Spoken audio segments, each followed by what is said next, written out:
다 함께 사도신경 고백함으로 11월 11일 수요일 새벽 기도회를 시작하겠습니다.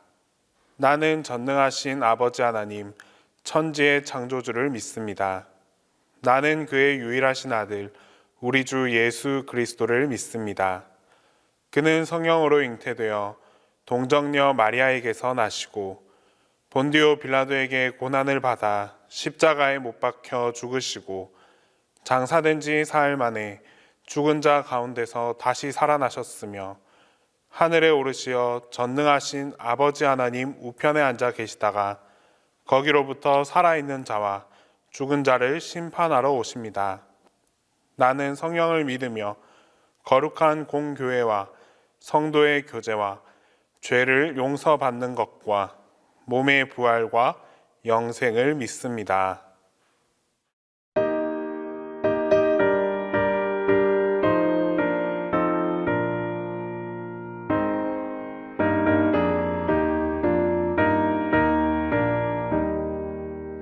내 맘과 정성을 다하여서 주 너의 하나님을 사랑하라. 내 몸을 아껴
오늘 우리에게 주시는 하나님 말씀은 잠언 26장 13절에서 16절 말씀입니다.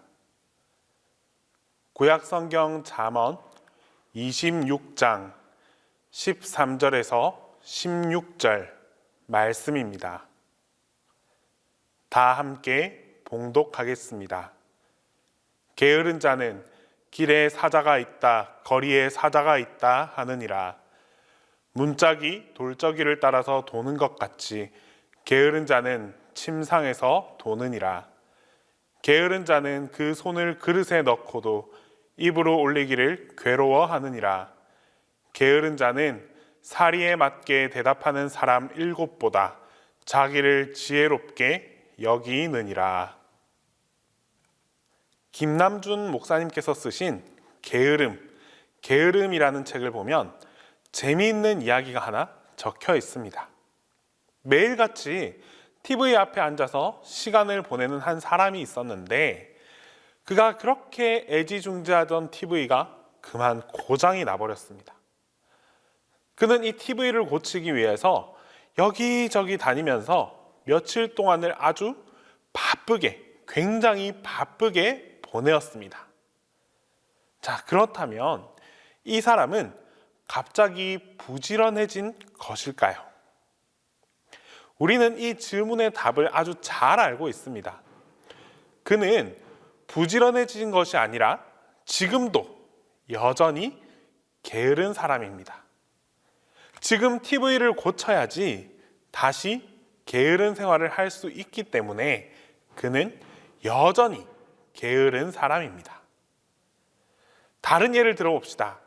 성실하고 매일 자기의 일을 꼼꼼히 하는 사람이 있었는데 그가 잠시의 쉼을 갖기 위해서 3일에서 4일 정도 휴가를 가집니다.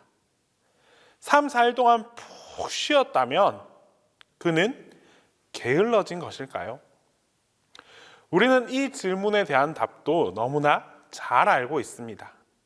그는 여전히 부지런하고 성실한 사람입니다. 성실한 사람에게 쉼이란 성실을 이어갈 수 있는 또 다른 방법이기 때문입니다. 게으른 사람은 자신을 망칠 뿐만 아니라 그가 속한 공동체 사람들에게도 좋지 못한 영향을 줍니다. 오늘 잠언 말씀에서는 게으른 자는 어떤 사람인지 또 우리가 게으르지 말아야 할 이유에 대해서 교훈해 주고 있습니다. 그리고 게으른 사람의 유형에 대해서도 잘 알려주고 있습니다.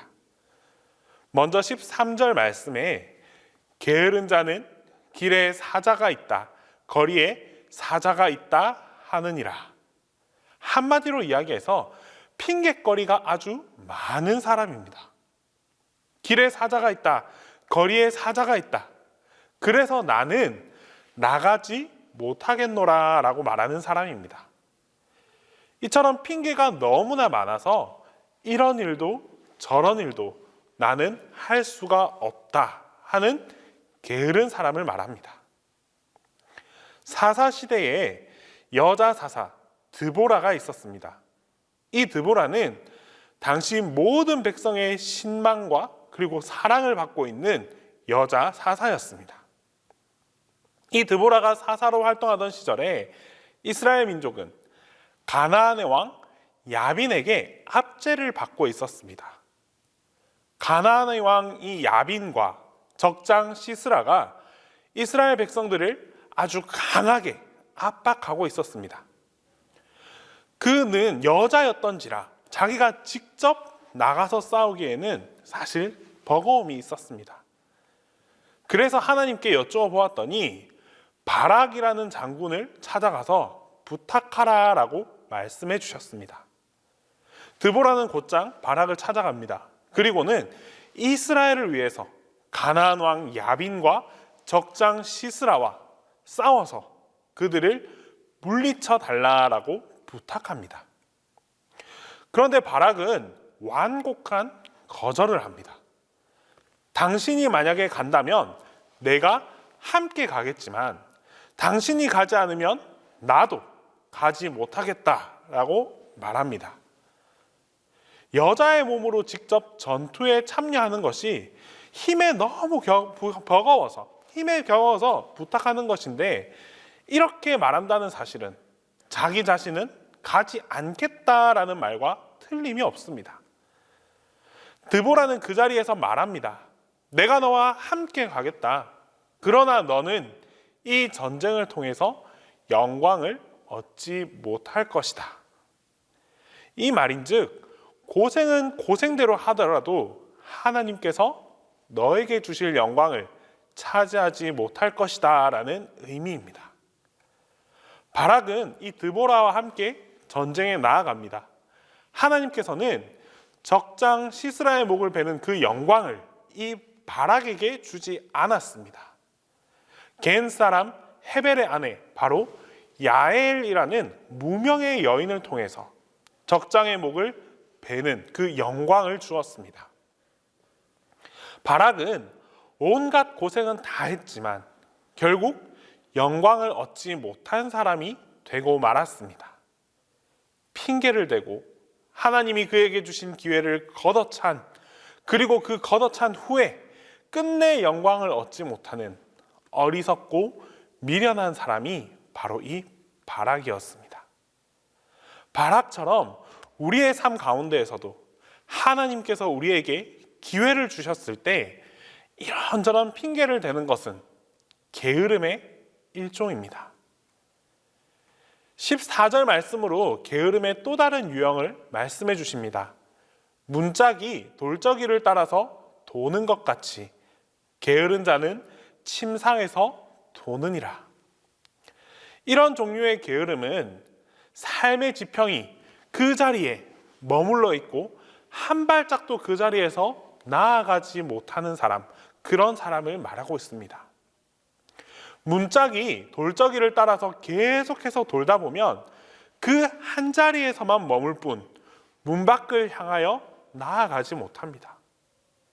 침상을 따라서 뒹굴면서 여기저기 기웃거릴지라도 문 밖으로는 한 발짝도 나가지 못하는 사람, 바로 그 사람이 게으른 사람입니다.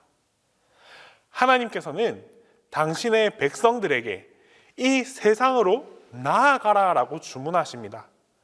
우리가 세상 가운데로 나가서 하나님의 백성답게 사람들과 함께하며 살아가라라고 말씀하십니다. 더불어 하나님께서 우리에게 주신 그 사명을 완수하고 모든 일에서 최선을 다하는 삶을 살아가야만 합니다. 그렇게 해야만 하나님의 백성다운 그런 인생을 우리가 살아갈 수 있습니다. 하지만 이런저런 핑계를 대는 사람과 더불어 그 자리에만 계속 머물러 있으려고 해서는 도저히 성장할 수 없습니다. 예수님께서 제자들을 부르실 때 너희들은 얕은 물가에서만 머물지 말고 깊은 곳에 가서 그물을 던져 고기를 잡으라라고 말씀하셨습니다. 제자들은 갈릴리 바닷가에서만 고기를 잡는 그런 사람들이었습니다. 주님의 부름을 받고 사람을 낚는 어부가 되기까지는 하나님의 말씀에 순종하여서 깊은 곳으로 나아갔던 그들의 행동이 있었기 때문입니다. 그들은 자신들의 인생이 성실하다라고 생각했지만 사실은 똑같은 일만 계속 반복하는 그런 게으른 인생이었습니다. 우리는 내가 하기 좋아하는 일과 내가 하고 싶은 일만 하면서 그 자리에 머물러 있으려고, 그 한 자리에만 머물러 있으려고 하는 게으른 속성을 가진 사람들입니다. 그런 우리에게 하나님께서 말씀하십니다. 자리를 박차고 일어나라. 문짝을 열고 세상 한가운데로 나아가라 라고 말씀하십니다. 이 하나님의 부름을 따라서 오늘도 성실하게 세상으로 나아가는 주님의 백성들이 다 될 수 있어야 합니다. 15절 말씀으로 게으름의 세 번째 유형을 알려줍니다. 게으른 자는 그 손을 그릇에 넣고도 입으로 올리기를 괴로워하느니라. 즉 다시 말해서 마무리를 못하는 그런 유형입니다. 그릇에 손을 넣고도 음식을 집어서 입으로 들어 올리기를 괴로워하는 자, 일을 다 해놓고도 끝까지 마무리하지 못하는 사람을 말합니다. 그들도 역시 게으른 사람입니다. 성실한 사람은 끝까지 자신의 일의 그 마무리를 잘하는 사람입니다. 그런 자가 하나님의 사랑을 입을 수도 있습니다. 자신에게 맡겨주신 그 사명을 끝까지 감당해내지 못한다면 결국에는 시작도 하지 아니한 것보다 못한 사람이 될 수밖에 없습니다. 결국 마무리를 잘하는 사람이 성실한 사람이고, 이 성실한 사람은 자신에게 유익이 되는 그런 인생을 살아갈 수 있습니다. 네 번째 유형은 16절 말씀 가운데 알 수 있습니다. 게으른 자는 사리에 맞게 대답하는 사람 7보다 자기를 지혜롭게 여기느니라. 게으른 자는 생각하기 싫어하는 사람이고, 또 생각하기 싫어하는 사람은 자아도취에 빠져 있는 그런 사람입니다. 스스로 자기를 지혜롭다라고 여기는 사람, 생각하기를 싫어하는 사람은 자아도취와 교만에 빠져 있는 그런 사람입니다. 그러나 지성적으로 우리가 게을러서 생각하기 싫어하는 사람은 자기 스스로 지혜롭다라고 여깁니다. 이런 사람은 실수가 아주 많습니다. 생각하지 않기 때문에 지적인 확장이 일어나지 않고 인간관계에서도 실수가 많을 수밖에 없습니다. 우리 기독교 신앙은 생각을 아주 많이 해야 합니다. 성경을 읽고 묵상해야 하고, 또 우리 주변에서 일어나는 이 사건들을 다 조망해야 하며, 말씀 안에서 나 스스로를 돌이켜 볼 수 있어야 합니다. 그래야만 이 말씀의 세계에 우리가 깊이 들어가고 자신의 인생을 그 깊은 생각 안에서 비추어 볼 수 있습니다. 생각하지 않는 사람은 신앙생활하기에 적합하지 못한 사람입니다.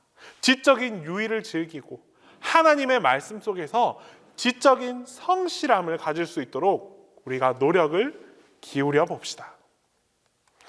오늘 하루 우리 자신을 돌아보고 내 안에 게으름은 없는지 성찰해 볼 수 있기를 바랍니다. 오늘 말씀에서 우리가 살펴본 것처럼 주님 앞에서 성실하고 지혜로운 인생으로 우리가 살아갈 때에 성실을 통한 하나님의 축복이 여러분들 모두와 함께하게 될 것입니다. 기도하겠습니다. 사랑의 하나님, 오늘도 새벽을 깨워 주님의 말씀을 듣고 함께 기도하게 하심을 감사드립니다. 하나님, 나의 삶 속에서 게으름을 극복하지 못한 채 살아가는 경우가 참 많이 있습니다. 육신의 게으름을 이겨내지 못하여 행동하지 않을 때가 있습니다. 영적 게으름을 이겨내지 못하여 기도하지 못하고 예배하지 못할 때도 있습니다. 이러한 게으름의 덫에서 우리를 건져내 주시고 게으름의 유혹으로부터 벗어날 수 있도록 나의 몸과 마음을 지켜 주시옵소서. 무엇보다 이 게으름 앞에 핑계되지 않는 사람이 하나님의 그런 자녀가 될 수 있게 하여 주시옵소서. 나의 게으름을 하나님께 돌리지 않게 하시고 나의 게으름을 남의 탓하지 않게 하여 주시옵소서.